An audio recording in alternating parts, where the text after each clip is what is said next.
O kasi hanggang sa ngayon, napakalaking debate pa rin po. Sino ba yung pwede dyan sa ano na yan, bus lane na yan? So mga ginagamit kasi yan, no, mga VIP, mga kung sino-sino, ayan. So ngayon, lumabas na yung mga listahan na pwede lang talagang gumamit dyan. Uniform, parang marked vehicles ng PNP. Tapos Speaker of the House, Senate President, President, Vice President, yun lang. Tsaka yung Chief Justice ng Supreme Court. But anyways, fake news si Bong Nebria nung kanyang mga ahente So merong isang sasakyan na dumaan na sinabi daw ng mga drivers na sakay nila si Bong Revilla. So pinalagpas nung kanyang traffic police. Ngayon, sinabi niya, bakit nakalagpas yun? Sabi sa kanya, si Bong Revilla nandun. O kaya yun, sinabi naman niya sa kanyang presko, neto naman kasi din si Nebria. Alam mo, sa totoo lang, ayaw ko rin na sanang awayin to si Nebria kasi maganda rin naman yung gusto nitong mangyari pero napaka-epal din kasi minsan.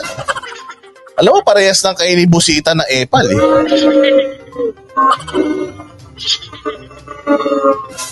Mantakin nyo, kung totoo hindi nyo hinuli tapos sasabihin nyo, mag-name drop kayo. Tapos ang masaklap nito, ni-name drop nyo, senador pa. Senador na dati nang napagbintangan ng korupsyon at nakulong ng 4 na taon dahil sa maling bintang. Tapos ngayon, pagbibintangan nyo na naman, kaya magagalit talaga yan. Ewan ko dito kay kay Nebria. Ano ba plano mo sa buhay? Bakit kasi lagi kang may vloggers na kasama kapag nag-ooperate ka? Hindi nyo ba kaya mag-operate in silence? Bakit kailangan laging may media, laging may pa-interview? Okay yun, para maging aware yung mga tao. Pero minsan ang epal-epal na kasi. Ang dami ng epal sa gobyerno, dumagdag pa kayo. Kaya ngayon, galit na galit to si Senator Bong dahil syempre biktima siya ng maling maling akusasyon eh. Tapos inaakusahan na naman siya ngayon. Ano to? Kaya nga ang tanong niya is, ano to? Ang aga bang namumulitika ng mga kalaban ko? Pati itong mga MMDA na i-impluensyahan na nila. So umamin naman itong si Bong Nebria na meron siyang pagkakamali na sumobra rin siya dahil nga, alam mo, sa totoo lang, dapat nga yung mga muka ng mga dyan, hindi nyo dapat talagang binivideo yan. Hindi nyo dapat pinapakita yung muka. If you remember, si Rendon Labrador, nung sumama siya sa operations ng mga pulis, hindi ba nakasuhan pa sila? No? But anyways, pakinggan natin tong balita na to, yung harapang Bong Revilla at Bong Nebria.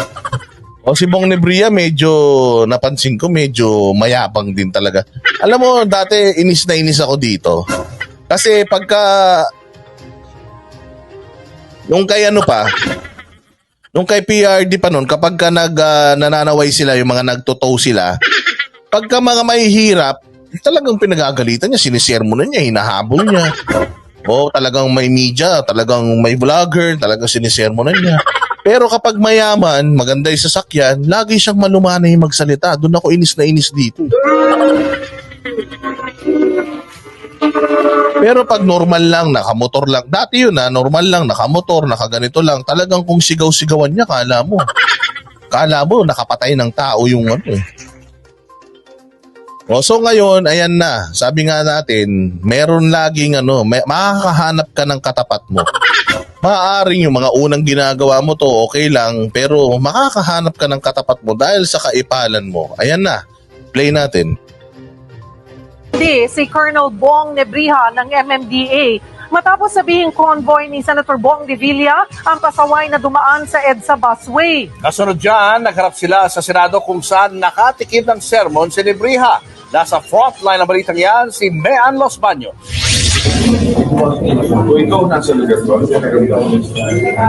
Halatang gigil si Senator Bong Revilla nang magkaharap sila ng personal na MMDA Task Force Special Operations Unit Head, Colonel Bong Nebria, at Acting MMDA Chairman Roman Artes. Personal na nagpunta sa Senado ang dalawang opisyal ng MMDA. Kinausap nila si Revilla kaugnay sa umunoy pagdaan ng kanyang convoy sa EDSA busway kaninang umaga. Sabi ni Revilla, alam mo, hindi ko nga sana talaga to babanatan si Nebria dahil kaibigan ni Manatbay ito. Pero sabi ko dito, pag mali, mali. Banatan natin pagka mali. Pag tama, palakpakan natin. This time, ni Bria, ano ka na, sumobra ka na. Sumobra ka na, sir. Sa totoo lang.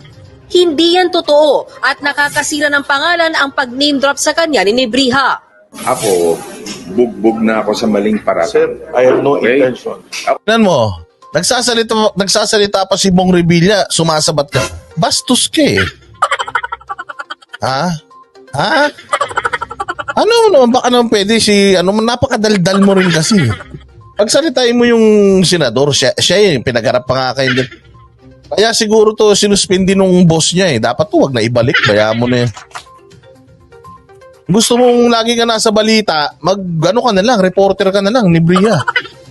Gusto mo naman, lagi ka na i-interview eh. Ako, kahit saan ako pumunta, hindi ako umatras sa mga Yes, sir. laban na... Yes, sir. I understand. Yung sa totoo lang ako. Yes, sir. I No? understand. Ako rin po nasa to. Ang Oo. sinabi ko lang, sir, Nasa totoo ka? I have no intention of Ayan kasi sabat ka pa ng sabat eh. Nagsasalita pa si Revilla. Alam mo, ito ang problema sa mga nasa gobyerno ngayon. Pucha, astang mga presidente sila ng Pilipinas. Kaya ako to pinakita para makita niyo yung totoong ugali nito ni Nebria na ito may pagkabastos talaga. Pantakin mo boss niya yan si Bong Revilla. Pero sasagot-sagutin mo imagine mo kung ito halimbawa tumakbo to ng senador. Tingnan niyo magiging ugali niyan. Ngayon pa lang wala na siyang galang dun sa mga superior niya. Nagsasalita pa, sumasagot na siya eh. Sana antayin mo ni Bria yung turn mo na ikaw na may magsalita. Hindi. Galit pa yung isa, sinasabayan mo eh. Under ka niyan eh. Bastos to eh. ruining your name. Just that, sir, yun lang po yung information na binigay sa akin. So I relied on that. Paliwanag Nagdadahilan ka. Una sa lahat, ikaw mismo, niloko ka nung tao mo. Umamin ka na lang sa pagkakamali mo. I'm sorry sir, nagpaloko ko sa tao ko. I'm sorry sir na hindi ko personally verify. Tapos, hindi yung putya kung ano-ano pa yung pinasabi mo dyan. Palpak ka kaya ka nga nandyan para mag-apologize. Wala ka dyan para maipaliwanag mo yung side mo. Nandyan ka para mag-apologize. Inipaliwanag mo bakit ka nagkamali. Hindi yung parang wala pang karapatan si Bong Revilla na magalit sa ginawa mo.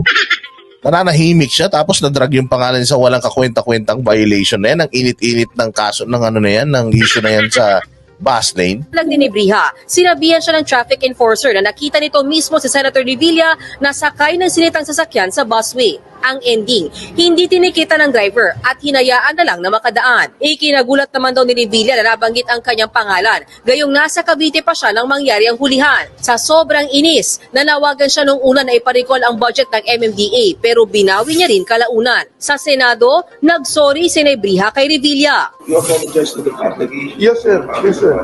Yes, sir. I'm really sorry. I already apologized kanina. I already made an apology. Tao lang po tayo. Lahat po tayo nagkakamali. Ngayon, kung nagkamali po yung enforcer ko, as the commander of the task force, the buck ends with me. I do not need to present the enforcer anymore. Kung nagkamali siya, ako na po ang sasagot nun. Sa kabila niyan, tumanggi si Nebriha na pangalanan ang sumitang enforcer. Aakuin daw niya ang nangyari bilang commander ng MMDA Task Force. Sa huli, sinuspindi si Nebriha. Senator Bong, on behalf of our agency, Tinan mo ni Briha yung demeanor nung yung acting MMDA chief. Tingnan mo, nagpunta siya diyan, mababang loob, humihingi ng dispense. Putya si Briha, siga pa eh. Siga pa eh. Masyado kayong lulong kasi sa interview, tsaka lulong kayo sa media, tsaka lulong kayo sa sa mileage eh. Ito nga yung hepe mo, mababang loob na humihingi ng tawad eh.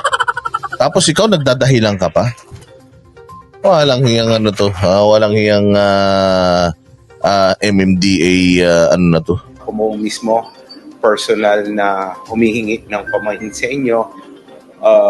As I've said, iimbestigahan po namin yung nangyari. We'll learn from this lesson.